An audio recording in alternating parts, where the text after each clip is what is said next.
Hola amigos, ¿cómo están todos? Muy buenas noches. Nos reencontramos como siempre hoy en día martes para poder tener nuestro programa antes de medianoche. Estaremos en un momentito nada más con una entrevista exclusiva con el investigador y explorador Carles Torá. Él nos contará acerca de enigmas del antiguo Egipto, especialmente si existió una raza de antiguos gigantes de los cuales no tenemos mucho conocimiento en la historia tradicional y académica. Vamos, como siempre, a estar en nuestra página de Facebook, ya lo estamos haciendo, así que si ustedes quieren vernos, estamos allí en Antes de Medianoche Show. También estamos en nuestro canal de YouTube, Antes de Medianoche Utah USA, allí nos encuentran. Les agradecemos siempre si gustan suscribirse, darnos un like, compartir, eso nos ayuda muchísimo a crecer como podcast. Hay un chat activo en ambas plataformas. Comenten lo que gusten, si son preguntas para el entrevistado, todo será tenido en cuenta a lo largo de nuestro programa y si son simplemente saludos, también serán muy bienvenidos. Ustedes son la otra parte importantísima de nuestro show. También agradecemos a los Torino Auto Repair que nos están patrocinando ya desde el 2018. Gracias a esta compañía de mecánica integral del Valle del Lago Salado. Allí está el número 801-654-1019, si gustan llamarlo, si andan por estos pagos, allí se conectan. También hay un logo que aparece girando con la publicidad de esta compañía juntamente a nuestro podcast de cada jueves y también de cada martes en estos especiales. Bueno, vamos ya a conectarnos con España. Allí está nuestro amigo, el investigador y escritor Carles Torá. Muy buenas noches, ¿cómo estás, Carles? Un saludo. Aquí te saluda Renata desde Utah. Muy buenas noches, Renata. Buenas noches a todos y a tus oyentes. Y bien, como tú dices, hay muchas cosas que investigar, hay muchas cosas que conocer, que estamos muy desinformados. Y bueno, en el fondo, como tú sabes muy bien, esto forma parte de nuestras vidas, de muchos años viajando por el mundo, intentando conocer, hablar con gente, moverte y como mínimo, pues que uno pueda tener una idea y una opción bastante diferente a la que la sociedad, el sistema y la educación propia nos enseñan, y eso nos puede permitir estar contigo con un programa como el vuestro, como hoy, para dar un poco más de alternativas a esa oficialidad de la historia, que tantos desengaños y tantas cosas que no nos cuadran nos presentan cada día, ¿verdad? Así es, Carles. Estaba repasando tu hoja de ruta. Sos un escritor, gemólogo, cartógrafo. Estás muy vinculado siempre con los viajes místicos, que eso es lo que hemos visto en todos tus vídeos. Retiros espirituales, hablas del protocolo del priorato, de la verdad. Por eso hoy vamos a tocar este tema. Vamos a decir, fragmentos de la historia del hombre desconocidos, escondidos. Nunca sabemos por qué, pero hay cosas que nunca se nos confirman oficialmente. La activación de la conciencia planetaria y por supuesto tu canal, que siempre te seguimos, del navegante celeste. Has estado en la misión en Antártida en el 2016 que arrojó realmente resultados asombrosos cuando contaste del encuentro con seres de quinta dimensión y los viajes, como decía en un principio, alrededor del mundo explorando este planeta que tiene tantos misterios. Carles, ¿por qué te dedicaste a esto, a la exploración y la búsqueda de estos misterios? Bueno, más quizás que la pregunta del por qué, eh, yo más diría que es algo que evidentemente viene en mi genética, en mi herencia, mi familia, mis ancestros. Por mi apellido llevamos desarrollando durante muchos años toda esta familia tan misteriosa y tan mística con el apellido Torá, pues puedes imaginarte que llevas en la sangre como moneda de información y como memoria activa de todo lo que es cada uno de nosotros junto con nuestro ADN, pues lo llevas dentro, y cuando llegas aquí en este lugar y en este espacio y empiezas a interrelacionar con las demás personas y te das cuenta que tienes mucha información que otros no tienen y estás recibiendo conexiones que tampoco son de los habituales. Y si tienes, evidentemente, ese sentir y esa forma, ese complejo de aventurero, de explorador, de querer saber, de querer experimentar, incluso de querer compartir. Claro, cuando se reúnen todos estos términos, ¿Uno que termina haciendo, querida Renata? Pues lo que terminas haciendo es que cuando consigues terminar tu universidad y empiezas a colocar un poco tu vida y a planear tu futuro, pues te tomas unos cuantos, yo diría, meses o años sabáticos para antes de empezar todo ello, hacer un poco de hobby como parte de lo que te gusta. Y en mi caso, pues en vez de un año sabático han sido yo creo que 30. Entonces, imagínate tú el empezar a viajar, el empezar a tener parte de esa información, el poder conseguir estar en lugares, incluso hasta diría complejos, lugares conocidos, por supuesto, lugares no tan conocidos, recalar información, compartirla con muchas personas, tener experiencias también distintas, incluso diría extrañas, por qué no decirlo, como estabas comentando muy bien el tema de la Antártida. Y bueno, y todo ello pues me puede permitir, yo creo que me puedo permitir el lujo de poder exponerlo. No voy a decirlo oficialmente, porque oficialmente nuestras versiones no son bien acogidas. Y Renata, ya sabes de lo que estoy hablando, porque a la mayor parte supongo que de tus invitados les puede ocurrir lo mismo.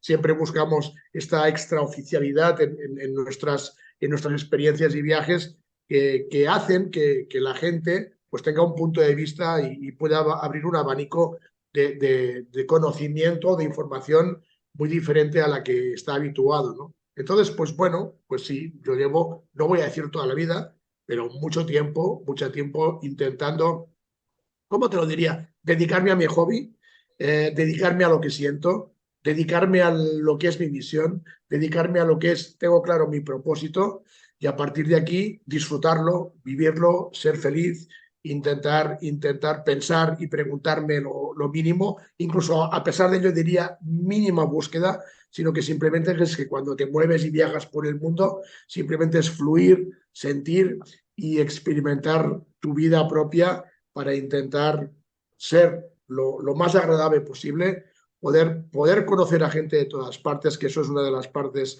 es uno de los encuentros más maravillosos que tienen los viajes, bajo mi punto de vista, la gente que te encuentras, la gente con que compartes, con quien interactúas, con quien comes, con quien cenas, con quien vuelves a encontrarte más adelante, en fin.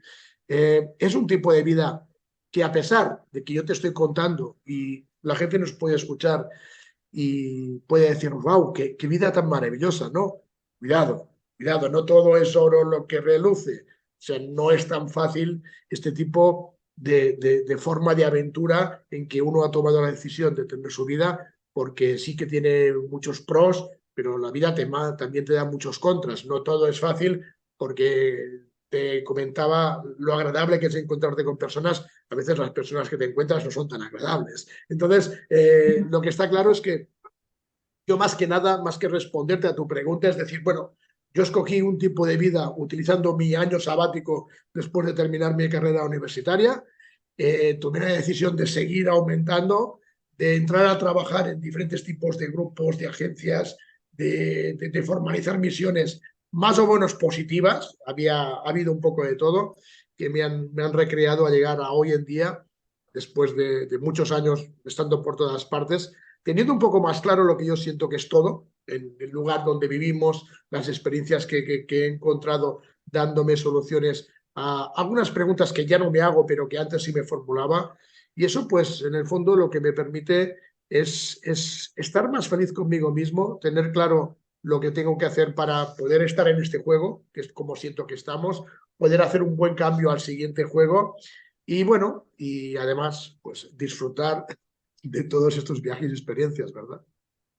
Claro que sí. Y también hay un compromiso con esto de descubrir, ¿verdad, Carles? Porque todavía se está descubriendo de alguna manera enigmas continuamente. De allí a que sean o no aceptados a veces por la gente, en sí por la ciencia actual, es ese gran desafío. Pero generalmente siempre se están encontrando cosas. Por ejemplo, yo quisiera focalizarme un poquito en Egipto, como te decía, estábamos hablando de los monumentos.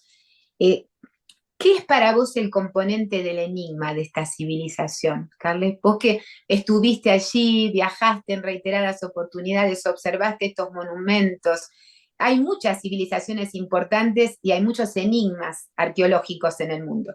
Pero ¿por qué Egipto es, como dicen, la frutilla del pastel? ¿Por qué Egipto es ese gran enigma? Bueno, te voy a responder con mi opinión, que es mi opinión y puede estar equivocada, pero bajo la experiencia de los viajes, como te comentaba, yo siento que es así. ¿Por qué Egipto? Quizás, en parte por lo que os decía también antes, hay mucha desinformación, incluso dentro de la historia oficial, y hablo de la historia oficial desde el principio, desde Herodoto, desde el primer gran historiador, entre comillas, conocido. Toda la historia desde Herodoto hasta hoy en día, bajo mi punto de vista, tiene muchos vacíos, tiene muchas cosas que no me cuadran en absoluto. Y por eso los viajes, para intentar certificar que lo que no te cuadra lo puedas revisar, no solo con teoría, sino con la práctica. Y muchos de los viajes han sido para intentar verificar lo que yo sentía, la información que yo recibía, y eso me permitió entender, entre muchas cosas, que quizás después de un gran reset que seguramente hubo en una antigua civilización antes de aparecer la nuestra, si buscamos alguna forma de origen de nuestra propia civilización, repito, antes de que terminara la anterior, dentro de todas las historias conocidas, de todas las civilizaciones y todo lo que conocemos, eh, de lo que nos enseñan en los colegios, en los institutos, en las universidades, yo siempre sentía que una de las más importantes, por no decir la primera, era la egipcia. Yo siempre tenía en mente que Egipto, si hubo un gran reset, posiblemente, no voy a decir la primera, pero sería una de las primeras que aparecieron, juntamente con otras, no voy a obviar otras muchas, pero sí con mucha desinformación, ¿no? Entonces, a partir de aquí, empiezas a hacer los viajes a Egipto, empiezas a indagar la información que tienes, empiezas a visitar esos lugares y, como te decía antes, empiezas a hablar con las personas de allí, que no tienen la misma información que el típico turista que viaja en un pack turístico y le llevan a los sitios de siempre con esa misma ruta y nada más, ¿no? Yo intentaba juntarme con personas muy diferentes del propio Egipto, intentando recabar una información muy distinta. O sea, uno, por ejemplo, para darte un ejemplo, uno quiere visitar la zona del Sinaí, uno quiere llegar hasta el monasterio de Santa Catalina, uno quiere llegar hasta arriba, hasta el pico del Sinaí, ver el famoso amanecer, lo que hacen todos los turistas. Es un pack que te llevan tal y cual con tu guía, pues de habla española o del país que seas, y estás allí un día, 2 días, te coge el autobús, te regresa, te lleva al Mar Muerto, sigues la ruta normal y corriente. En nuestro caso, no intentábamos hacer eso, ¿no? O sea, en nuestro caso, ya el propio guía ya no era un guía normal, ya era un guía dentro de lo que era la etnia de los beduinos, los guardianes del lugar, que te llevaban a sitios distintos, podías entrar en lugares diferentes, ya tenías una visión muy apartada de lo normal. Entonces, con todos estos parámetros, uno empieza a viajar a Egipto con la idea de que Egipto es uno de las razas primeras dentro de nuestro origen, de nuestra civilización, y la respuesta me llevó a que sí, a que realmente sí lo creía. Pero aún así, la información que te dan de Egipto tampoco es completa y mucha tampoco es cierta. Vamos a poner un ejemplo, y lo comentábamos tú y yo hace unas semanas. Cuando tú llegas a Saqqara, que es una de las primeras pirámides conocidas, toda la zona donde estaba el faraón Zoer, una zona turística, pero no tan turística como la meseta de Chisá, cuando empiezas a ver todo lo que hay allí, ves que es muy diferente también a las otras zonas. Entras en el Serapium, que es donde están los famosos sarcófagos de los, entre comillas, toros, porque había una adoración también a los toros que tenían que ver con Ra, con Anubis y bueno, con todo ese tema dentro de lo que es los dioses egipcios. Y, y lo que te decía antes, Renata, te das cuenta que no cuadran nada de lo que te cuentan con lo que tú allí estás viendo, ¿no? Eh, yo tengo claro que esos sarcófagos de los toros no eran sarcófagos de toros, sino que tengo muy claro que eran sarcófagos de gigantes. Y aquí es cuando empezamos a hablar de los gigantes en Egipto. Cuando tú dices, bueno, sarcófagos de gigantes en Egipto, pero si hay sarcófagos de gigantes en Egipto, habrá o tiene que haber otras cosas en el propio Egipto que tengan que ver con los gigantes. Cuando tú vas a Luxor, cuando tú vas a los grandes templos, sobre todo de Luxor, y ves las puertas donde entras en los templos, ¿por qué tenía que hacer puertas tan grandes? O sea, una puerta al tamaño normal de una persona, pues sería una puerta, vale, la puede hacer más grande de lo normal, pero puertas enormes, donde allí, evidentemente, un gigante pasaba sin ningún problema. Cuando empiezas a ver otros tipos de lugares, como cerca también del Nilo, y pasas por Edfu, cuando ves todos los templos de lo que él llamaba la medicina, de los sabios, cuando estás en Memphis, cuando llegas a la zona de Amarna, que es la que ahora se está investigando sobre todo el tema del horizonte de Atón, que es la antigua ciudad de Akenatón, te das cuenta que lo mismo, estás viendo cosas que perfectamente tienen que ver con los gigantes. Entras en cualquier lugar donde hay jeroglíficos, y solo hablo de jeroglíficos, podría hablar de más cosas, y tú ves reflejado en esos frescos, que los ves en 2D, ves reflejado a los faraones 4 veces más grandes que los demás. Ves dibujos o frescos o esculturas donde ves personas muy grandes y personas muy chicas. Te lo están pintando allí. Lo que pasa que, bueno, te lo están traduciendo de una manera que puede ser o no puede ser cierta, pero siguen habiendo muchas cosas que no cuadran. Quiero decir con eso, para no alargarlo mucho, que ves muchas cosas cuando viajas por Egipto que te dan a entender que allí pudo perfectamente vivir una raza de gigantes. Pero lo que me parece más increíble es que eso no solo pasa en Egipto, pasa en todas partes del planeta.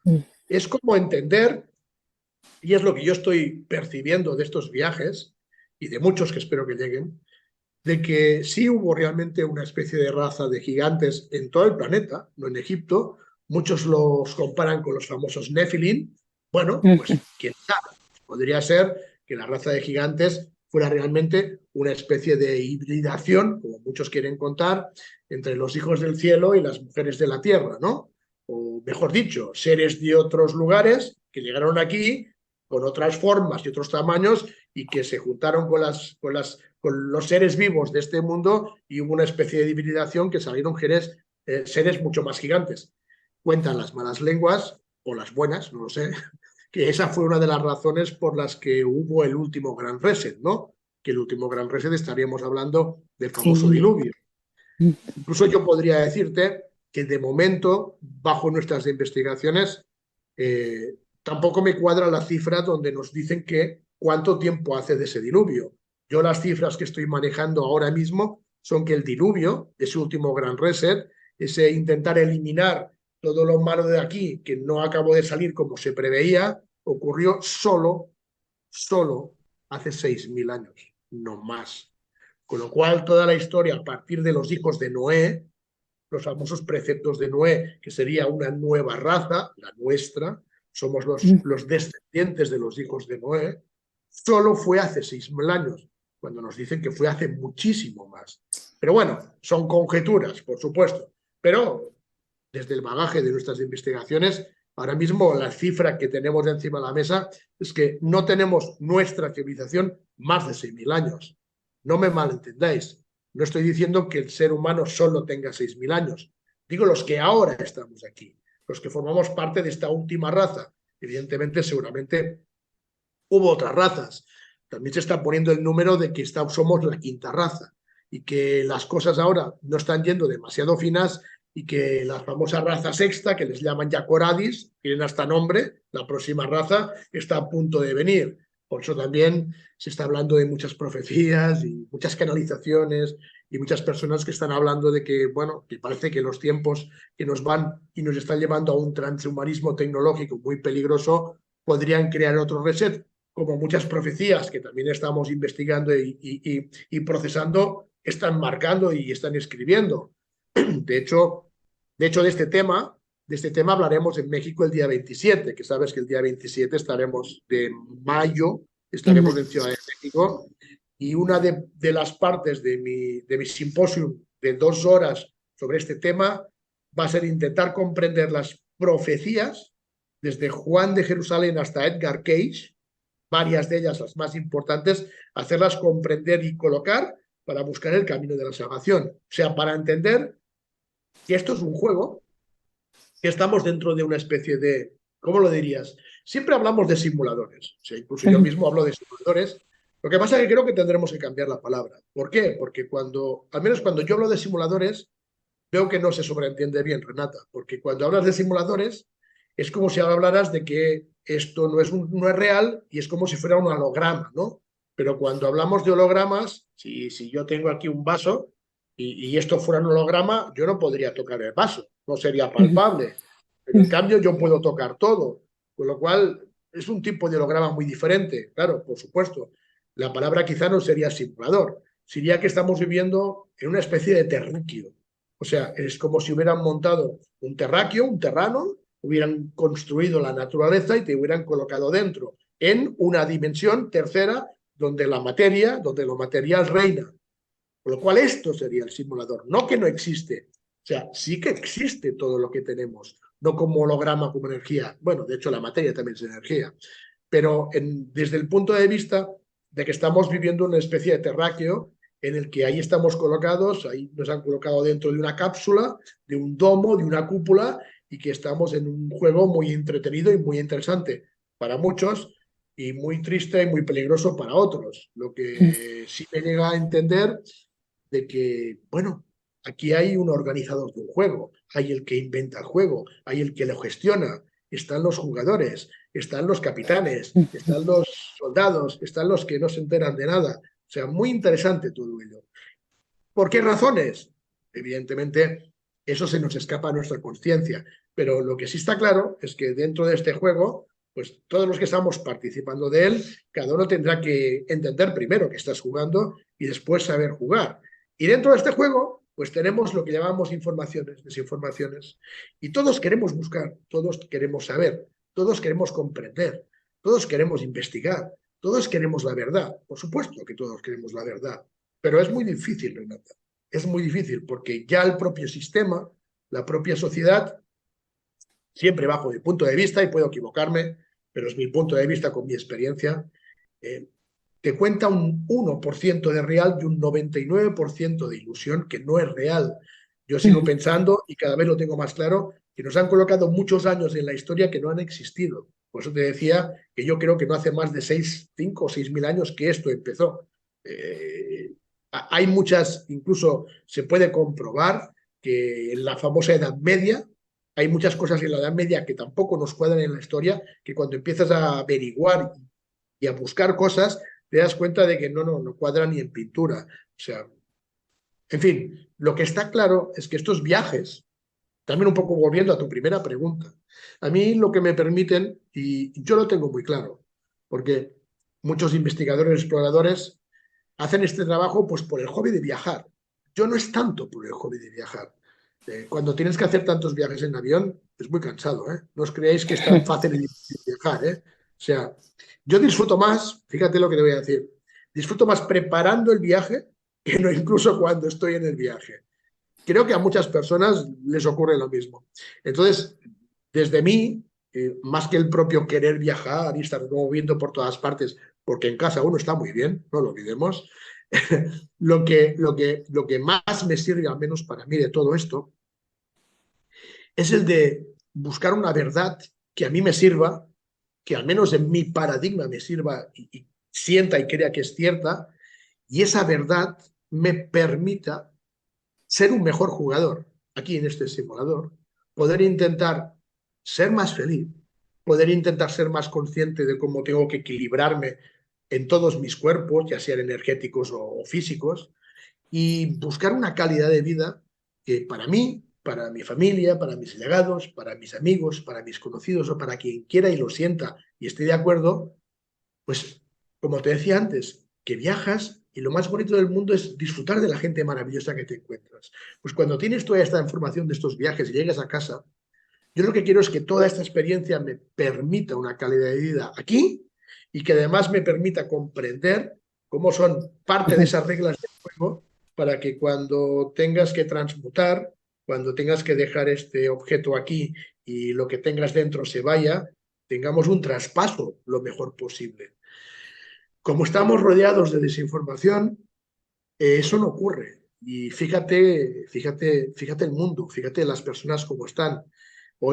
Ahora, este mediodía salíamos de casa y estábamos hablando en el coche con la familia y estábamos viendo a la gente y mirando, y a nosotros nos gusta mucho observar. Y decías, yo no veo a la gente feliz por la calle, no veo a la Ujú. gente feliz. Veo todo el mundo con muchos problemas, con muchas historias, con mucho ruido, con mucho griterío. Vas a la escuela, recoges a los niños, hablas con los profesores y dices, Dios mío, y estos niños son el futuro de la humanidad. ¿Qué problemas traen ya con 8, con 10, con 14 años? Ujú.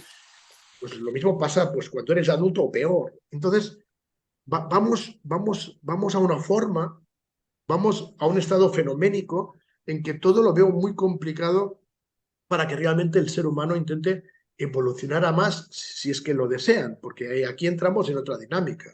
Hay personas que desean seguir para adelante y hay otras que no. Hay otras que les gusta tal como están, no les hables de evolución, ni de sistemas, ni de juegos, ni de tonterías. Están bien como están.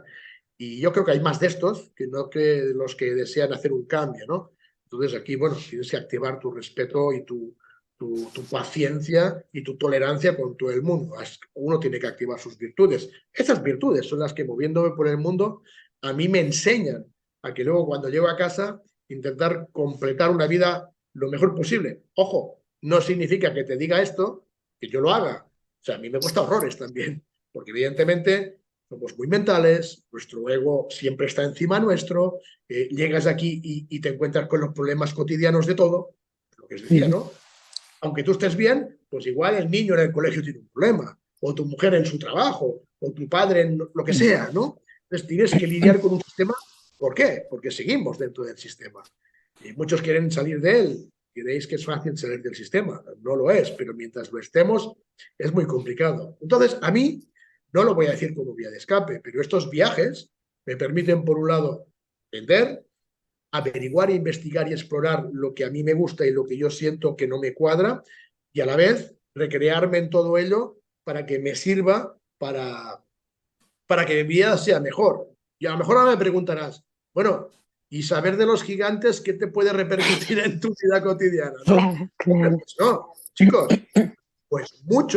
pues mucho, no solo los gigantes o cualquier otra cosa. O sea, cuando tú investigas cosas como las que yo investigaba en Egipto, precisamente de los gigantes, y no solo en Egipto, como os decía, sino en otros países, eh, yo llego a casa con esa información que tengo clara y es como si me hubiera renovado. O sea, a mí sí me sirve. Fijaros, hablando de gigantes, hay una ciudad en el mundo donde prácticamente es más claro la existencia de los gigantes. Una ciudad, ya no hablo de ciudades antiguas. ¿Y por qué lo digo? Porque la mayor parte de monumentos, y hay muchos en esa ciudad, todas las puertas son gigantes, todas. El 100% de puertas de iglesias, de catedrales, de museos, de bibliotecas, de escuelas antiguas, son todas puertas gigantes que dices, bueno, ¿y estos qué hacen? Y estoy hablando de San Petersburgo. San Petersburgo es uno de los lugares del mundo que yo conozco donde para mí está más clara la idea de los gigantes. Y claro, San Petersburgo, que está en la parte casi siberiana rusa, mucho tiene que ver con la famosa antigua Tartaria, donde hablaban de los tártaros, de Tartaria, como lugar también de los gigantes, sucesores de los hiperbóreos. No olvidemos que los famosos hiperbóreos posiblemente fueron una raza anterior a la nuestra. Y cuando tú buscas la definición de hiperbóreo, te da una definición oficial, pero la definición extraoficial de hiperbóreo significa los que llegaron de detrás de las auroras boreales, desde el Ujú. centro del mundo en lo que nosotros llamamos el Ártico. Puede que por allí hubiera otra abertura donde después del último gran reset, del último gran diluvio, entrara algún tipo de civilización de otro simulador, de otro mundo, de otra dimensión, llamarlo como queráis, para empezar una nueva vida. Según mis investigaciones, en ese mismo momento empezó lo de Egipto. Con lo cual, tanto la primera parte de lo que sería el antiguo Egipto como todo el territorio tártaro estuvieron en un momento determinado juntos. Qué casualidad cuando de los dos lados te hablan de gigantes. Entonces ves que en los dos te cuadran esas escenas de gigantes. Cuidado, y termino, no os equivoquéis. Incluso parte de informaciones y fotografías, que ves esqueletos gigantes allí que se desentierran Ujú. de muchas partes del mundo, son falsos. Cuidado. O sea, que tú tengas claro una información no quiere decir que todo lo que te llegue de esa información sea real.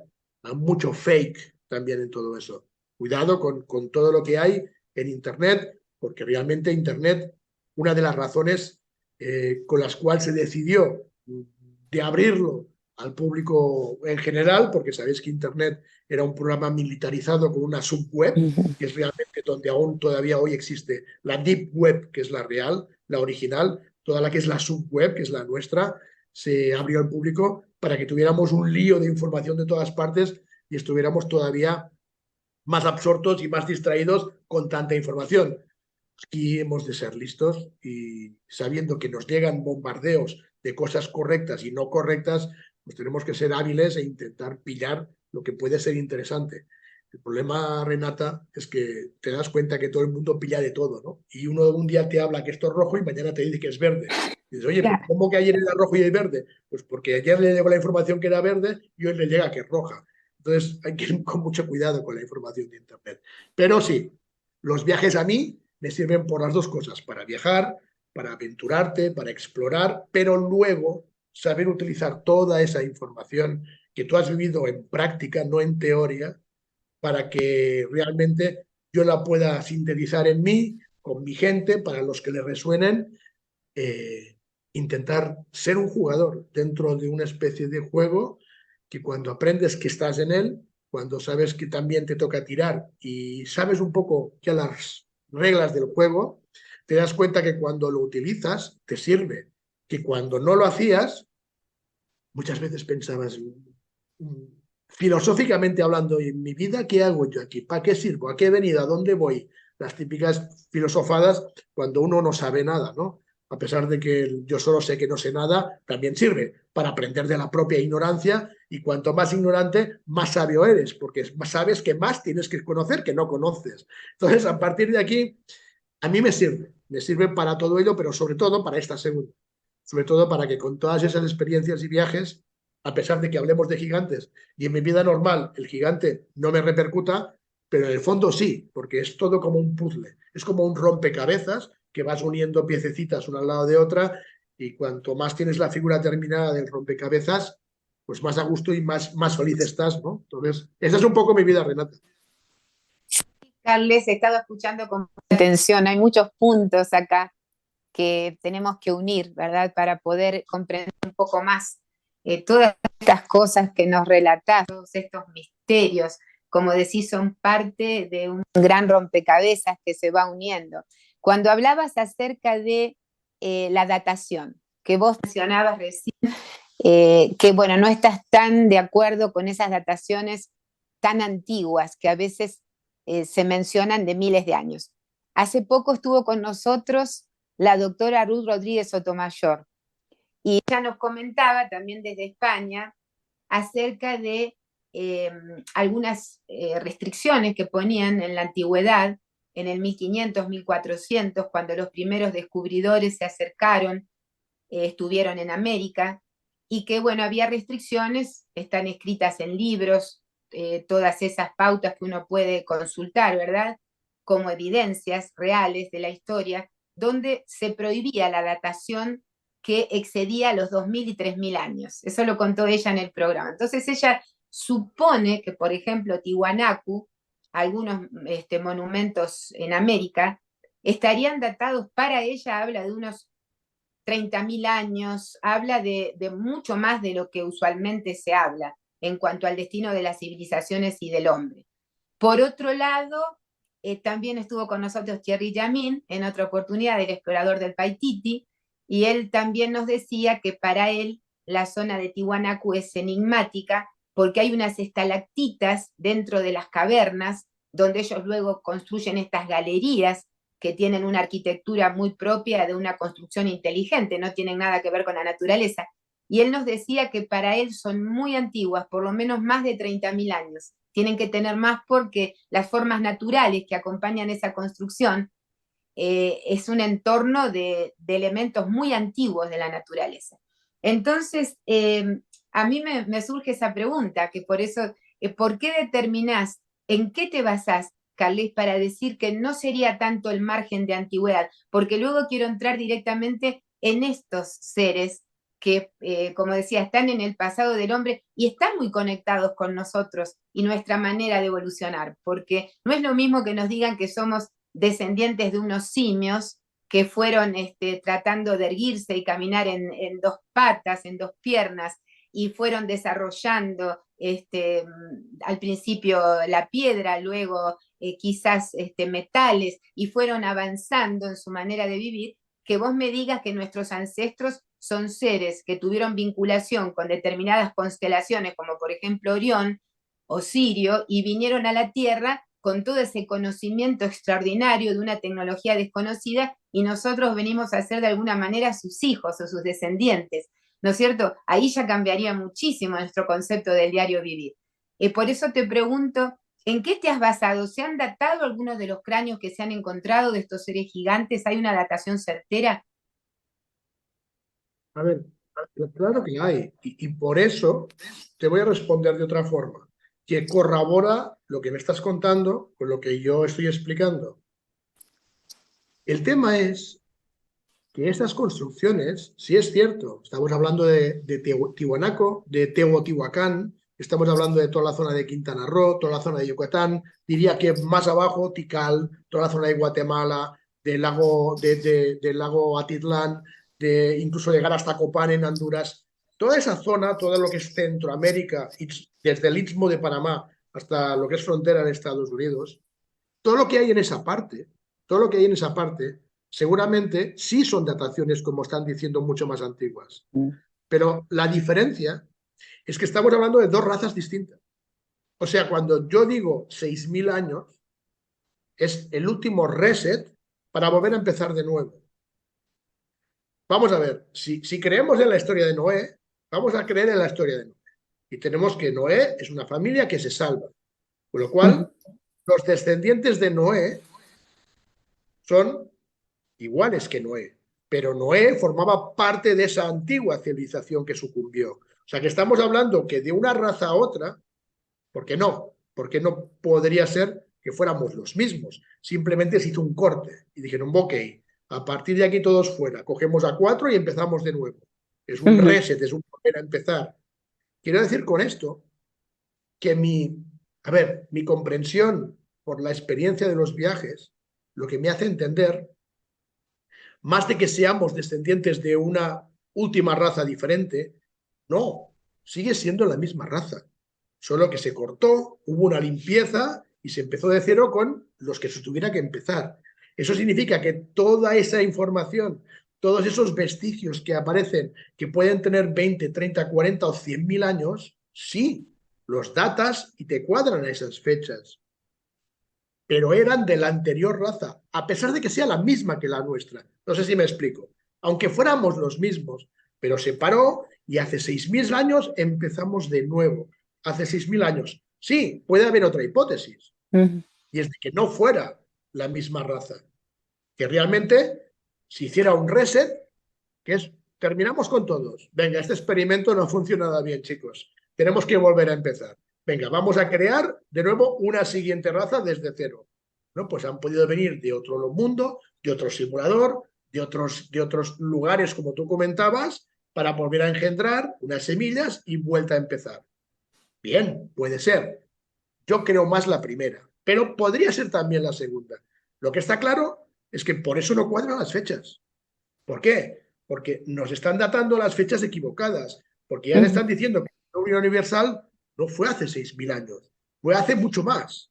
Entonces, por eso no nos cuadra nada. Mira, te voy a poner un ejemplo de lo que me estabas comentando tú antes del siglo XIV, siglo XV, siglo XVI. Mira, vamos a ver una cosa. La información que tenemos hoy en día la tenemos plasmada en libros. ¿Es en lo que podemos confiar? Más o menos, porque también pueden ser novelas o pueden ser invenciones. Pero bueno, antes de los libros prácticamente no había nada escrito, porque además, pues si acabó existiendo la famosa, por ejemplo, Biblioteca de Alejandría, todo estaba en papiros, nos dicen que se perdió todo, con lo cual hubo un largo lapsos de tiempo sin nada escrito prácticamente. Gutenberg inventó la imprenta a finales del 1400. Entonces, antes del 1400, ¿qué tenemos antes de que a partir del 1500 se crea la imprenta y se empiezan a escribir de nuevo las historias? No queda prácticamente nada. Entonces tenemos que creer lo que a partir de Gutenberg se escribe en los libros. Bien, detalle importante.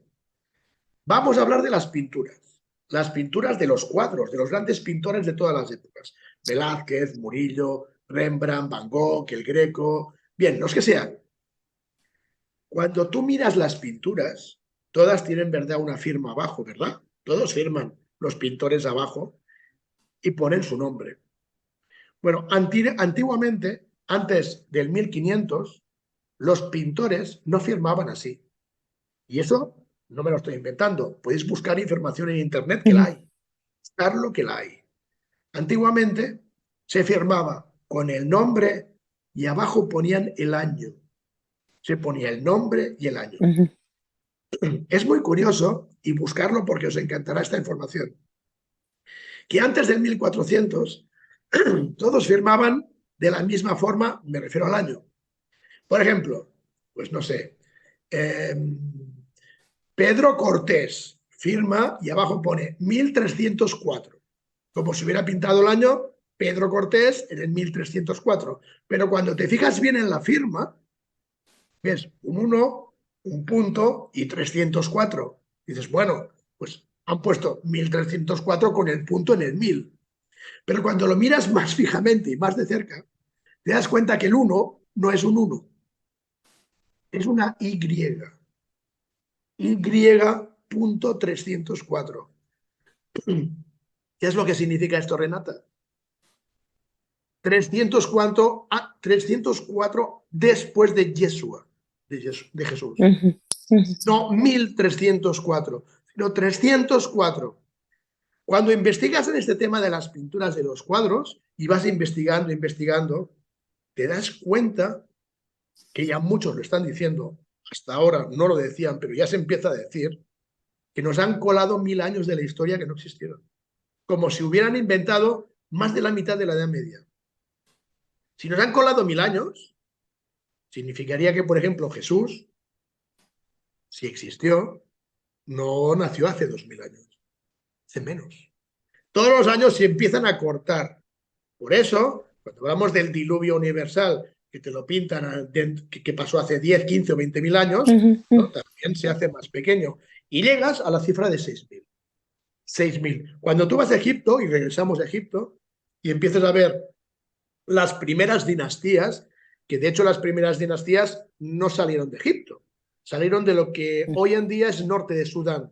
Las primeras pirámides son en Sudán, no en Egipto, o sea, más cerca de lo que sería el nacimiento del Nilo. Pirámides muy en punta y mucho más chiquitinas, pero las originales primeras son sudanesas. Bueno, en esa época era todo un mismo país, pero hoy en día sería Sudán. Cuando tú viajes a estos lugares y te das cuenta de todo eso, verificas, porque puedes verificar pues, con carbono 14 y con muchos tipos de investigaciones, fechas. Te cuadran esas fechas más reducidas. Te cuadra que hubo algo en Sudán o en el sur de Egipto que hace 4, 5, 6.000 años surgió. No más, no más de 6.000 años. Por eso, cuando tú viajas allí y empiezas a investigar y a ver, y sobre todo, repito, hablar con las personas fuera del ámbito turístico, te das cuenta de que sí, emergió parte de la civilización conocida en Egipto, en Sumeria, los persas, en el otro lado del mundo estarían también las precolombinas, pero cuadran las fechas, 4, 5, máximo 4 o 5.000 años, no más. ¿Qué se conoce antes de todo esto? Ese es el problema, que como las fechas no las han alargado toda la historia. A ver, Renata, estos son conjeturas, por No, supuesto. está perfecto porque es otro punto de vista y es muy interesante también, porque te estás valiendo de evidencias. Mi pregunta es con respecto a estos seres, otra vez, ¿en qué momento estuvieron allí? Porque si vamos a hablar de dinastías, ¿cuáles son las dinastías que pertenecerían a esta raza particular de gigantes que aparece representada? Recién veíamos un grabado donde hay claro. uno de ellos con otros seres allí que son tan diferentes en cuanto a contextura física, estatura, incluso esta derivación, ¿no?, del cráneo tan alargada, Sí, que sí. hablaría también, claro, de otras capacidades intelectuales, no sé si psíquicas también.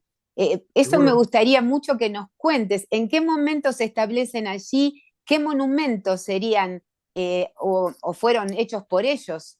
Que vos pensás, Carles, de lo que has investigado. ¿Quiénes eran realmente? ¿De dónde vinieron? Si se Las, sabe. las, las dinastías egipcias se dividen sobre todo en tres. Entonces, la primera dinastía completa serían los gigantes, porque a partir de la segunda dinastía desaparecen incluso todos los grabados. Cuando las mismas pirámides de la planicie de Giza, en las pirámides no hay grabados. No hay grabados como en otros lugares. La primera dinastía sería la dinastía, las primeras, que se dividen, como te digo, en tres, sería la primera parte que derivarían de lo que llegó al principio, de otros tipos de seres. Bien, especulemos, no hay problema, especulemos. ¿Me preguntas qué es lo que yo pienso? Yo te diré lo que yo pienso. Yo sigo pensando, y te he dicho antes varias opciones, pero si me preguntas mi opinión personal, yo sigo teniendo muy claro, hubo un reset que lo que hubo antes ni quiero saber, ni sabemos. Se habla de lemurianos, de atlantes, se habla de muchas cosas. Puede ser, no digo que no. Yo sigo pensando que el mundo atlante, que ese es un tema aparte para otro programa, no estaban aquí, sino en otro simulador, pero que había una conexión entre simuladores. Pero bueno, da igual. Lo mismo pasaría con pleiadianos, draconianos, Estamos hablando, lemurianos. perdón, Carles, te interrumpo un segundito nada más. Estamos hablando de otros, como si fueran planos dimensionales, algo así. Estás hablando esferas que No, están como comunicadas en sí, algún punto. sí, Ajá, pero en la misma dimensión, no en otras dimensiones. Estamos ok. hablando de dimensiones iguales. Es como si tuviéramos un racimo de uvas, todas interconectadas entre ellas. Esos son los simuladores, cada uvita, cada uva, y el racimo, donde habría X esferas, sería el conjunto local de simuladores. Es Perfecto. como cuando coges el árbol de la vida. Cuando coges el árbol de la vida cabalístico y ves las sefirot y las sefirás unidas entre ellas, están mostrando el racimo de uvas de los simuladores. Cuando tú miras el dibujo del cubo de Metatron, que ese tema es muy interesante porque Metatron sabemos que es un arcángel, pero que era Enoch, ¿eh? Enoch como código, cuando tú miras eso, cuando tú miras el cubo de Metatron, ves los poliedros en formas hexagonales y pentagonales sobre todo, formando también otro racimo de simuladores. El Pentateuco es muy importante, no solo en la estrella de 5 puntas, sino el propio Pentateuco. Como os decía, lo que haremos en México será hablar del Pentateuco y de esos 5 puntos o 5 esferas que rigen la vida de cada una de las personas. Entonces, lo que está claro, lo que está claro es de que hubo una conexión, tenía que haber una conexión entre seres de otros lugares que yo sigo pensando que son de otras uvas de ese racimo. Algo ocurriría, ¿qué ocurrió? No lo sé. Algo ocurriría y cortaron comunicación, pero aquí quedaron los vestigios de esos seres que antes éramos nosotros, más las conexiones con otros racimos. Se cortó por las causas que sean, como se explica la cortada de la famosa Atlántida, ¿no? El hundimiento. Pues aquí también hubo un hundimiento, un diluvio completo. Y empieza de cero, como si empezáramos en la edad de bronce de nuevo. Y se cortó la comunicación con otros seres. ¿Somos descendientes de esos seres? Creo o que somos descendientes o que ellos podrían ser nuestros creadores, en una especie de laboratorio genético Claro, que claro. también podría ser este simulador. Pero sí tengo claro que de allí viene todo. ¿Por qué? Porque estos gigantes serían como los representantes o los que hubieran quedado de ese reset para empezar de nuevo una nueva civilización, una nueva raza. Lo único que, bueno, bajo mi punto de vista, de nuevo, se intentó hacer bien y no se hizo tan bien, porque hasta hoy en día, pues si hablamos ahora de la élite actual, siempre ha existido la élite actual, siempre ha existido un grupo de personas que manipula al resto y así llevamos, pues quizás estos 6.000 años. Quizás no se ha hecho bien el juego. Por eso también hay mucha gente que está diciendo y pensando de la misma manera que yo lo hago y digo, y dice, bueno, es que tal como vamos y tal como estás escuchando de nuevo las profecías, cualquier día nos cortan de nuevo. ¿Quién sabe? Pues puede ser que sí o puede claro, ser que no. De claro. igual forma, a mí lo que me interesa es seguir intentando participar en el juego porque estás en el juego, no lo puedes obviar, estás dentro del juego, por lo tanto, juguemos, pero intentamos jugar bien. ¿Somos parte de esos seres que cortaron o que quedaron luego y se formó un hibridaje? Sí, somos híbridos de lo que había antes y llegó después. Somos un tipo de hibridaje que ha podido salir mejor o ha podido salir peor, pero sí, formamos parte de los que crearon todas esas grandes construcciones, ya sea antes o después del diluvio. Ujú. Carles, ¿por qué mencionaste que para vos sí durmieron en esos sarcófagos? Estos seres, no sé, 3, 4, ¿cuántos metros medían? ¿Cómo eran? ¿Eran así como de 4 metros aproximadamente? ¿Y durmieron en esos sarcófagos? ¿Dónde están? ¿Qué pasó con esos huesos, con esos restos? No, durmieron no, eran sarcófagos. O sea, no es que durmieran en esos sarcófagos. Esos No, no, me sarcófagos refiero a, claro, me refiero en un sentido figurado, si allí Ok, quedaron ok. luego que, No, no luego como de Drácula, ¿no? Que su... dormían en la No, caja. no, no, no, no, no, no, me refiero a que, bueno, si allí estuvieron Sí, sí, sí. descansando, como hablamos, ¿no es cierto? Luego de su tiempo en Egipto y de haber pertenecido también a dinastías, según nos mencionás, Mira, fíjate, eh, ¿qué cosas te dan a vos como indicio? Se habla de unas ranuras, contanos un poco en cuanto a cómo son y por qué pensás que sí, que allí estuvieron. ¿Qué pasó con ellos? ¿Se ocultaron? ¿Se llevaron a otro lugar? mira, tú llegas a sacar. Y para poder entrar al Serapium necesitas un permiso o pagar una entrada aparte. Ok, consigues el permiso, consigues la entrada aparte, vas con tu guía, entonces entras en el Serapium, donde están los sarcófagos. Y cuando entras, siempre el guía, todos los guías te cuentan la misma historia. Perfecto. Te cuentan la historia de los toros, de la relación que tenían con las creencias egipcias, ahí están los sarcófagos. ¿Hay algún lugar donde no hay sarcófago? No está. Y luego lo que te están diciendo, más o menos todos, para resumirlo, es de que hay un número determinado de sarcófagos, como el que ahora vemos en la imagen, que ese sarcófago, pues hay tantos. Son los que han quedado de los vandalismos de ese lugar y son los que han quedado en pie, porque como pesan tanto, no se los han podido llevar. Cuando tú hablas con la gente de fuera del sistema turístico, cuando hablas con los egipcios más antiguos que tienen otro tipo de creencias y que se las callan oficialmente, te dicen que cuando van al Serapium hay más sarcófagos de los que te muestran. Bueno, muy bien. Entonces yo recuerdo preguntar, bueno, ¿cuántos sarcófagos hay de verdad? Me dijeron 13. Hay 13 sarcófagos. Digo, entonces el grupo normal, el número normal de sarcófagos en Saqqara son 13. Dice, bueno, los más importantes son 13, pero realmente hay 33. 33. Pero si cuando tú viajas a Serapium, solo ves 7 o 8, no ves más. No, no, no. Hay muchos más escondidos en una planta para abajo y otra planta de... Dice, y además hay uno que es el sarcófago del rey, que le llaman. Y yo digo, el toro del rey, sí, sí, el rey toro. Ah, ok, vale. Pero eso no se lo muestran a nadie. Ni pagando puedes ver el sarcófago. O sea, hay uno que es el del rey, el del toro rey, hay unos cuantos más que serían los que están alrededor de él, y los demás que están en el exterior, en la planta de más arriba, son los que tú puedes visitar. O Mm. sea, para empezar, extraoficialmente ya te dicen, no, hay más de los que te dicen, hay más de los que ven, y además hay uno que nadie puede ver, que es el especial, el del toro rey. Bueno, de acuerdo, hasta aquí vale. Ya algo dices, aquí hay algo que vamos a ver por dónde saldrás, ¿no? Pero como tú decías, Renata, tú llegas al Serapium y empiezas a verlo.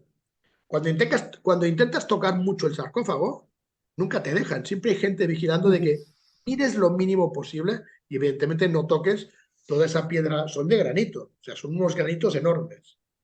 Bueno, ok, pero cuando vas por detrás, no te vigilan y más o menos te echas un poco más de vistazo y tocas.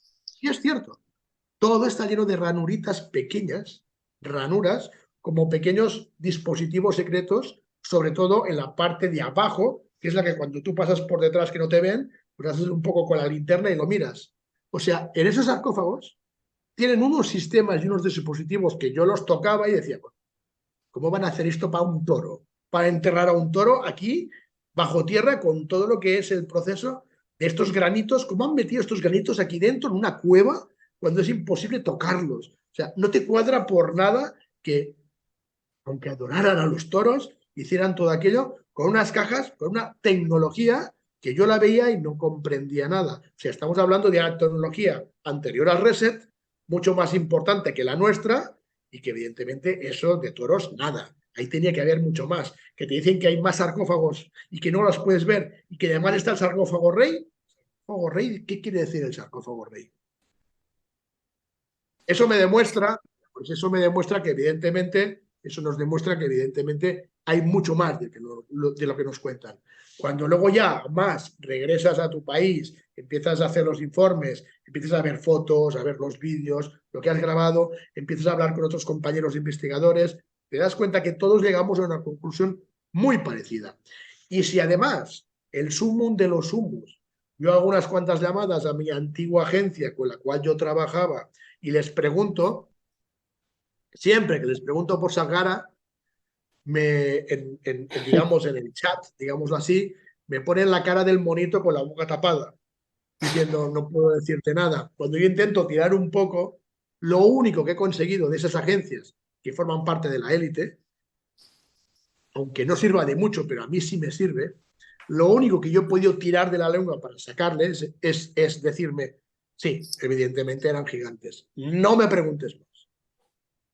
Ujú. No sabemos tampoco, ¿hay alguna crónica o algún escrito, alguna evidencia de que allí había huesos, existían algunos huesos o restos y fueron llevados a No, otro no, lugar? No, no, no. Y si no la se hay, habla. está escondida, perdida y nada, no. Ni la va a Ujú, ver. O sea, esa información no va a aparecer. De momento. ujú. Claro. Carles, vamos a hacer una pequeña pausa que estamos acostumbrados en antes de medianoche para retomar. Quiero preguntarte quiénes eran los seguidores de Horus. En un momento mencionás el libro de las maravillas, un libro árabe, en uno de tus escritos, de tus documentos que presentás en todas tus exploraciones. ¿Quién era ese grupo en especial? Vamos a hacer una pequeña pausa y ya regresamos con más antes de medianoche. Ya volvemos.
Bueno, amigos, vamos a continuar. Queremos agradecer a todos los que están con nosotros en esta noche, escuchando al investigador Carles Torá y sus interesantes historias que nos está contando acerca de este pasado remoto del hombre. Agradecemos a aquellos que nos están compartiendo ahora los misterios de los otros seres con Tommy Donadieu en México. Agradecemos a la Hemeroteca de OVNIs y misterios, la realidad oculta, la otra realidad, Radio Santa Fe, Argentina. Agradecemos a Capilla del Monte, un misterio revelado, los amigos del misterio, con Raúl Baigorri, ovnis, reptilianos y extraterrestres, ovnis Argentina, Café Ufológico de Santiago de Chile, clasificados Provo y el sur de Utah, hispanos en el norte de California, Café Ufológico de Mendoza, Azufón, Asociación de Ufólogos del Norte de Chile, extraterrestres, Lid Pulsaya, un saludo a nuestro amigo Ricardo Rizo de Argentina, OVNIS Pura Vida, el Foro del Misterio, Arqueología Prohibida. Agradecemos a Anuncios Utah, Visión OVNI con Silvia y Andrea Simondini en Argentina, OVNIs extraterrestres de ayer y hoy, Hispanos Unidos,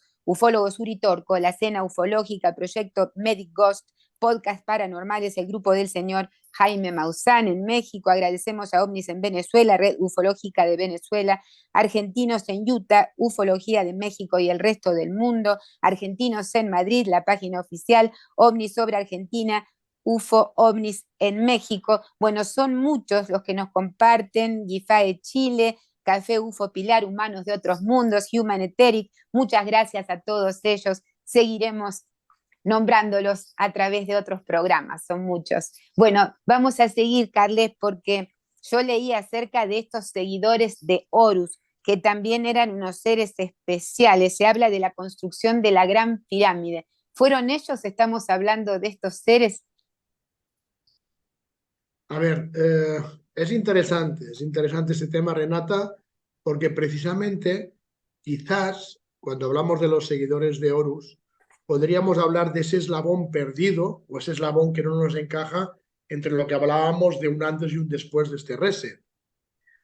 Hemos de entender que, según la mitología egipcia, las famosas batallas entre Horus y Set, los dos hermanos, parte de los dos hijos de la descendencia de Ra, se fraguó una batalla intensa para el poder en esta tierra, en este simulador. Eso es lo que nos cuenta la historia, parte de la historia. Incluso la historia extraoficial también te habla mucho del libro de las maravillas y de los seguidores de Horus. En el fondo, ¿quiénes eran los seguidores de Horus?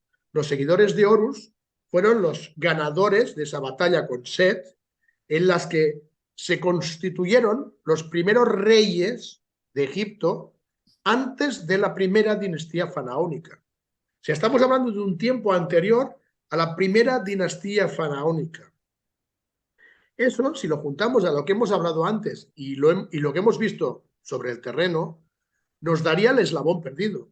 Sería, ahora imaginemos la hipótesis, Renata, de lo que yo te decía de que, bueno, imagínate que se hace un reset, se corta todo lo que había hasta aquí, pero chicos, el juego hay que empezarlo de nuevo. O este laboratorio interno tenemos que de nuevo ponerlo en funcionamiento. Se abrieron varias aperturas en este simulador, varias puertas, donde entraron varios tipos de seres, ya sea de otro simulador, ya sea de otra dimensión, ya sea de otros mundos, para que empezaran de nuevo el juego aquí.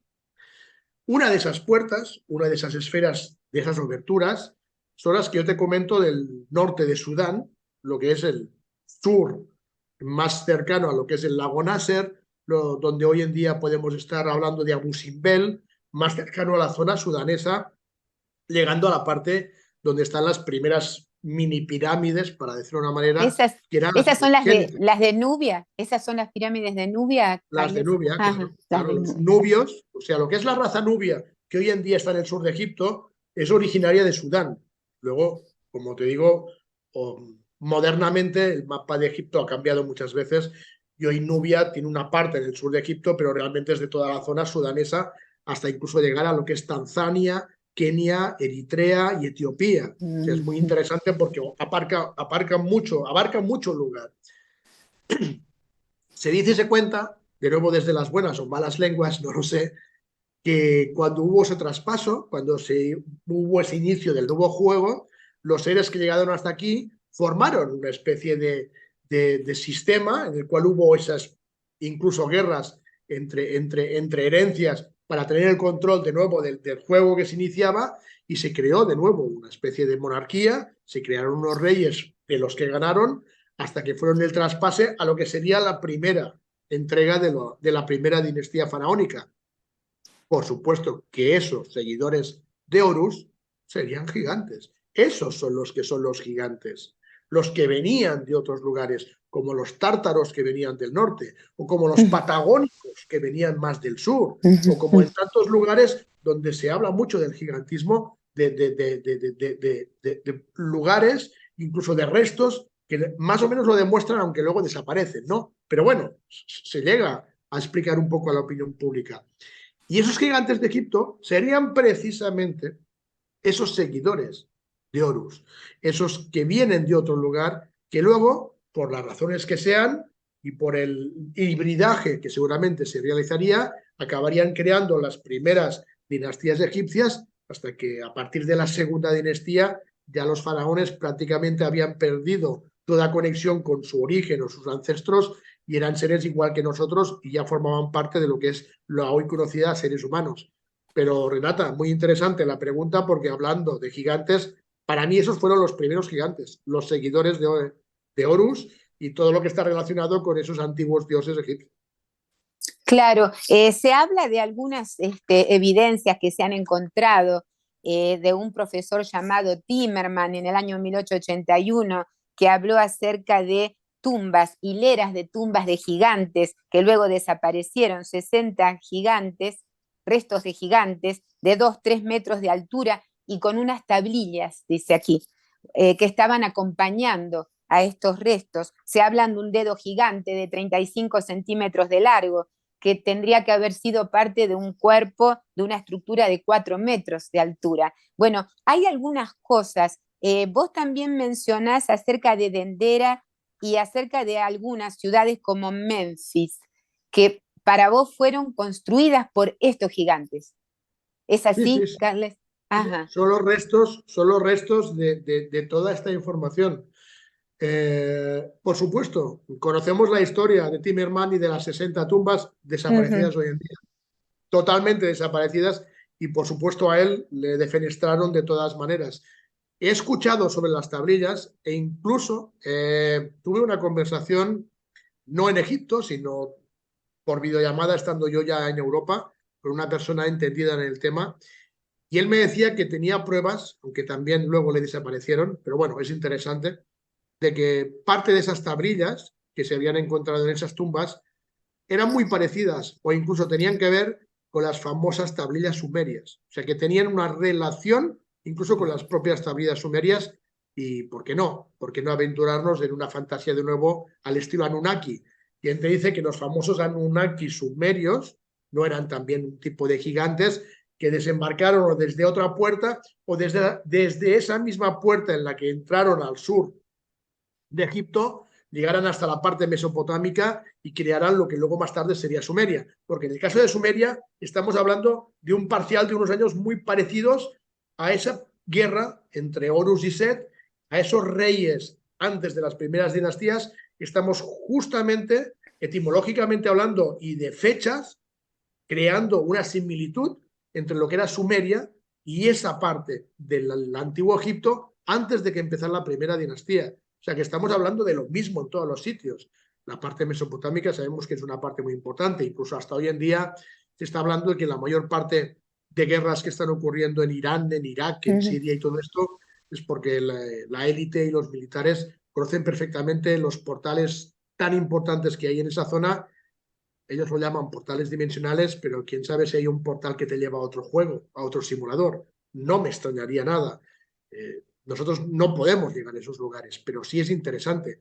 Fíjate que hablando de Akenatón, que fue el faraón que rompió con todo, la famosa ciudad de Akenatón, que es el horizonte de Atón, en la zona de Amarnia, no puedes llegar, no te dejan llegar hasta allí.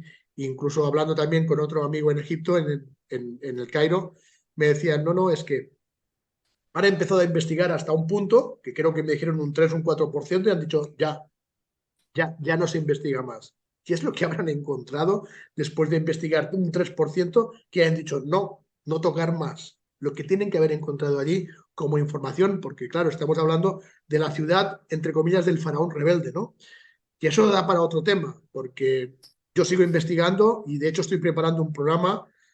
No voy a dar ningún spoiler para que el programa sea más potente, pero estoy intentando hacer un programa no para demostrar, porque demostrar es una palabra quizás demasiado completa, pero como si dar a pensar de que quién sabe si lo que nos llaman faraón Akenatón realmente nos estaban hablando de Moisés. Y Moisés era Akenatón y Akenatón era Moisés.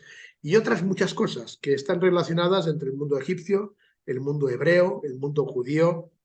Tengo muchas hipótesis que estoy preparando para darte otra idea de que el famoso éxodo de Moisés llevándose a los judíos esclavos de Egipto para la tierra prometida, no eran judíos, eran los seguidores de Akenatón, que fueron expulsados después de que defenestraran a su líder, Akenatón, que luego más tarde llamarían Moisés. Cuando tú viajas, cuando tú viajas como explorador o como investigador, y no lo digo por mí, o sea, yo conozco, tengo la suerte de conocer a grandes investigadores y exploradores famosos, de renombre, con los cuales he tenido la suerte con algunos de tener charlas muy interesantes, y todos coinciden en una cosa, todos coinciden en una cosa. Cuando tú quieres demostrar en cualquier parte del mundo si una raza o una civilización ha estado allí de verdad, hay una sola cosa que te demuestra que estuvieron.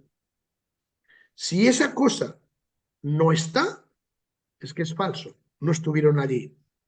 Bueno, pues ese punto, cuando tú vas a Egipto y buscas información, todos te dicen, no, pues no lo hay. Eso a mí me demuestra que no había judíos en Egipto. Eran los seguidores de Akenatón. Fueron expulsados y que llegaron hasta Canaán y allí empezaron a formar en el nuevo estado de Judá una nueva especie de, no voy a decir religión, pero una nueva especie de etnia, los que fueron expulsados. ¿Y cuál es ese dato que te demuestra si una raza o pueblo ha estado en un lugar? Solo lo puedes certificar cuando encuentras cementerios de esa gente. No hay ningún cementerio judío ni hebreo en todo Egipto. Ninguno. Con lo cual los grandes investigadores y exploradores te dicen, aquí no estuvieron.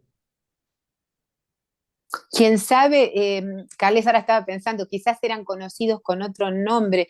Yo estaba pensando, porque cuando estuvo con nosotros también un guía de Egipto, él es arqueólogo del Egipto faraónico, Mohamed Hassan, le mandamos un saludo a él también.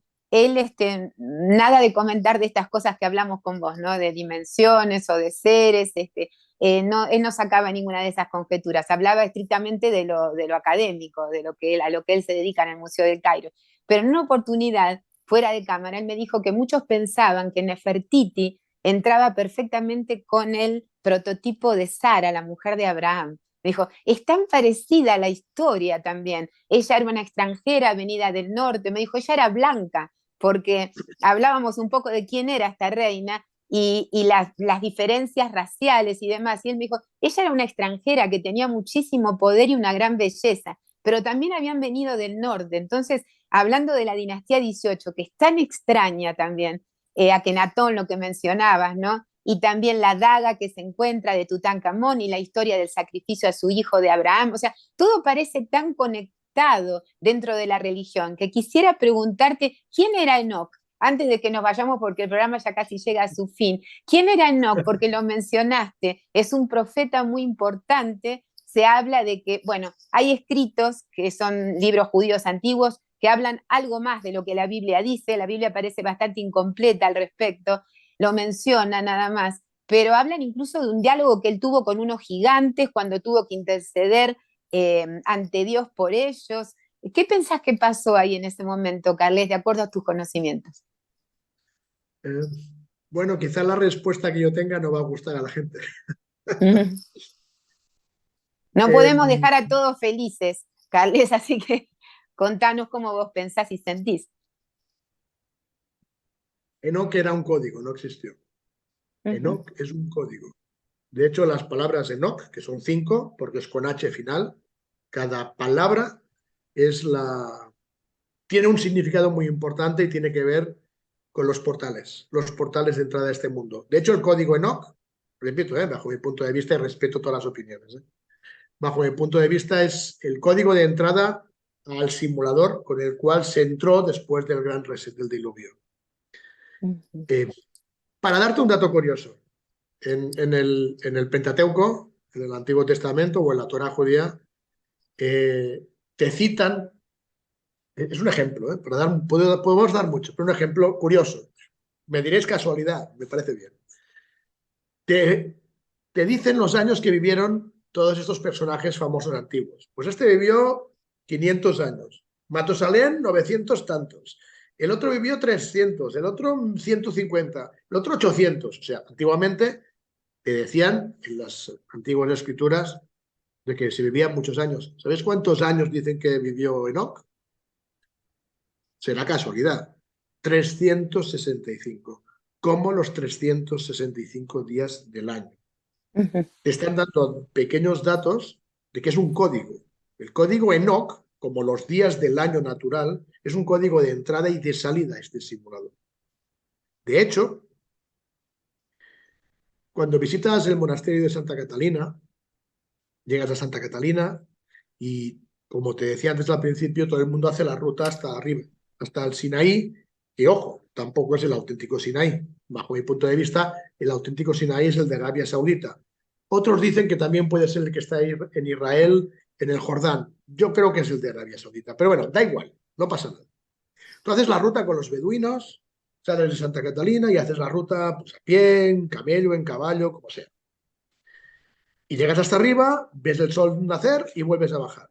Cuando vas con los beduinos originales, con los ancianos, con los antiguos, y tienes un tipo de compensaciones diferentes, cuando llegas a mitad del recorrido, te dicen, ¿ves esa entrada a la izquierda? Sí, es un camino que lleva a un sitio donde no puede ir nadie. Yo recuerdo, no en el viaje de este año, sino en el anterior, el del año pasado, decir, ¿puedo verlo? Dice, bueno, te lo puedo enseñar desde lejos, pero al llegar ahora no podemos llegar, no pasa nada. Íbamos a caballo, hicimos una pequeña curva, llegamos a una montaña y se veía un pequeño planito al fondo.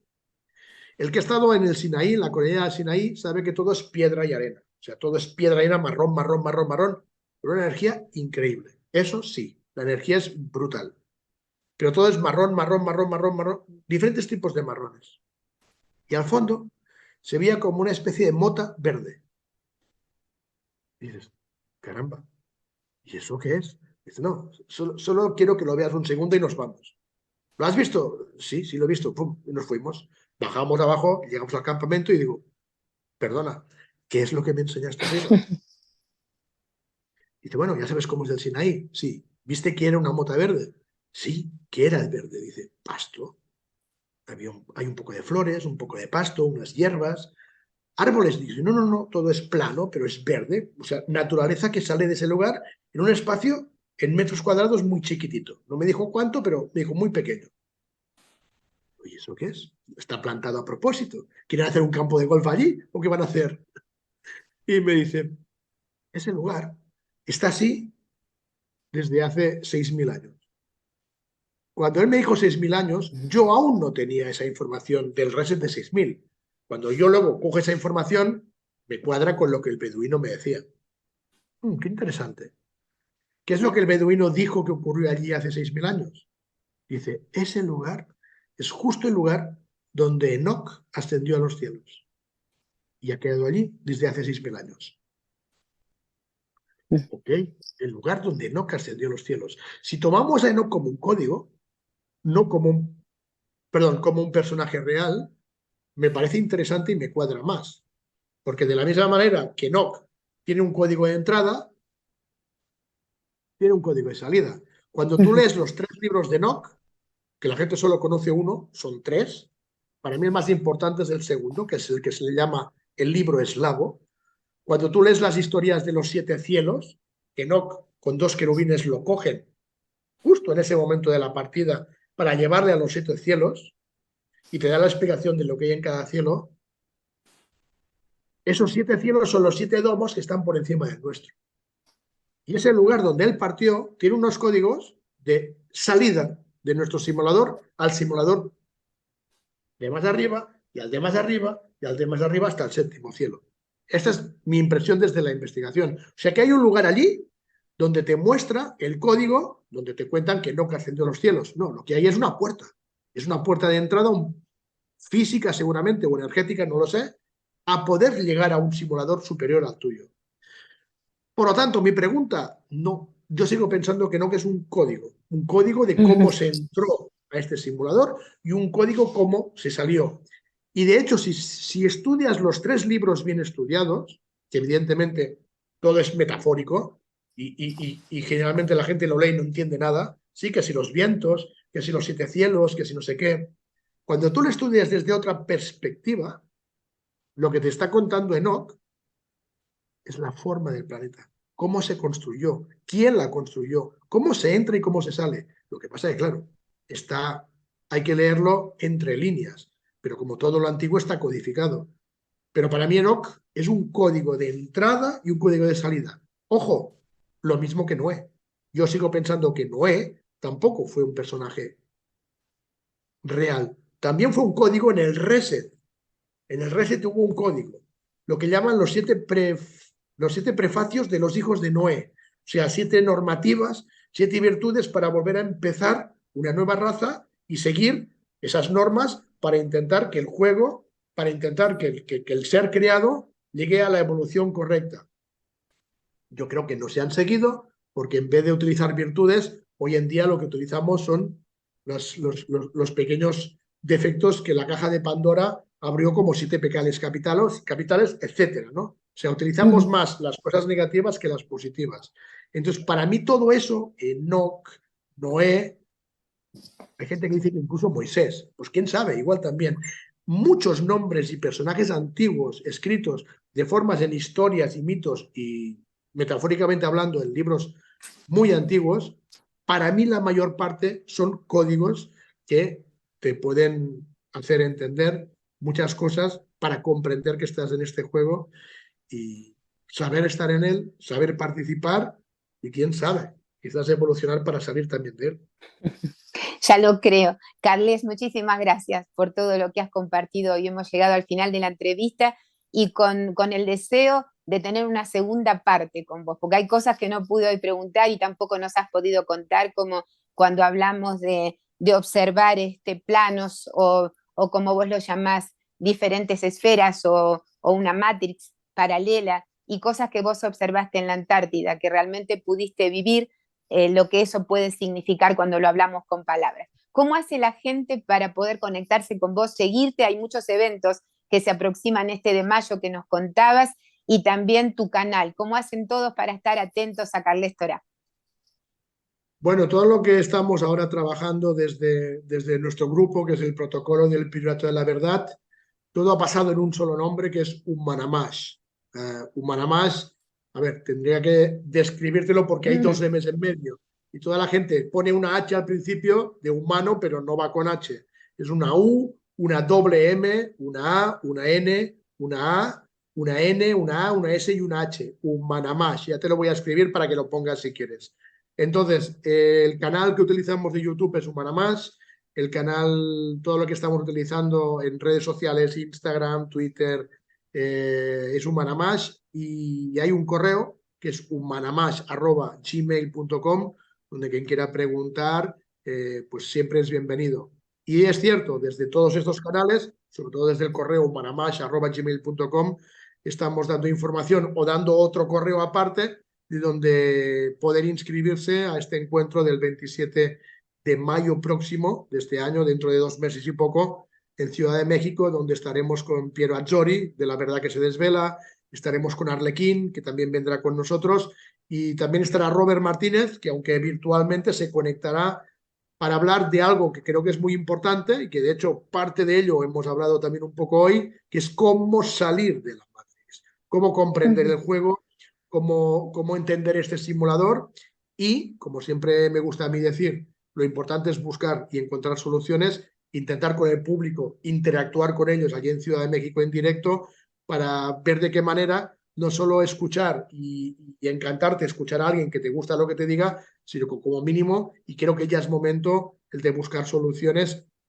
eso sí, para quien desee salir de la Matrix, porque como te decía antes de empezar, muchos no quieren salir, muchos están muy bien, muchos les gusta esta distracción y este montaje y todo este juego. Bien, de los pocos que les interese o quieran o sientan que aquí no es su lugar, pues intentaremos buscar maneras durante todo el día 27 para buscar formas de cómo salir de aquí. Para los que quieran. Los que quieran despertar, ¿verdad? Nos decía Mariano, si querés repetir una vez más la palabra Umanamash, para que él la pueda escribir en el chat, así como se deletrea, sí.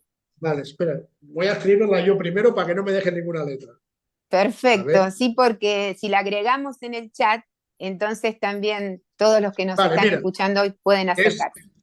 U de Uruguay, M de Madrid, M de Madrid, A de Alemania, N de Noruega, A de Alemania, M de Madrid, S de Sevilla y H de Holanda. humanamash@gmail.com. Como os decía, en Instagram, en Twitter, el canal de YouTube, que es el que ahora hemos tenido que empezar de nuevo, porque nos quitaron el canal que estaba a mi nombre, o sea, me quitaron todo el canal. Eso, bueno, como siempre, ya es la segunda vez. Le he puesto ahora Humanamash al canal, a ver si así nos dejan un poco más tranquilos. Es importante recalcar que tenemos una página web que ya estamos haciendo funcionar. Esa es más fácil porque es mi nombre, carlestoratodoJunto.com. Y desde esa página web tenemos un apartado que es Protocolo Premium, donde aportando muy poquito, o sea, casi simbólico al mes, tienes toda la información, vídeos para poderlos ver las veces que veas. Por ejemplo, mañana mismo, para todos los que están en el Protocolo Premium, tenemos una meditación donde vamos a intentar conectar con nuestro ADN de origen. O sea, hacemos cosas más privadamente. ¿Por qué? Porque al final me he dado cuenta que cuando lo haces así, no entran bots, no entran gente que no tiene que estar y lo tienes todo un poco más controlado. Entonces, la única forma para hacerlo de esta manera y que no te corten nada que tú desees hablar es hacerlo desde la página web, en el apartado de Premium, pero como os digo, hemos puesto una cantidad muy chiquita para que todo el mundo pueda entrar. Pero al obligarte a inscribirte, ya ni los bots entran, ni las personas curiosas tampoco, y los que tienen que cortarte en muchos canales tampoco pueden hacerlo. Entonces, Humanamash, prácticamente en redes sociales, y como os decía, desde carlestora.com, desde la página web, a tope para lo que no se puede escuchar en redes y se tenga que decir en petit comité, desde allí lo podemos tener todo. Perfecto.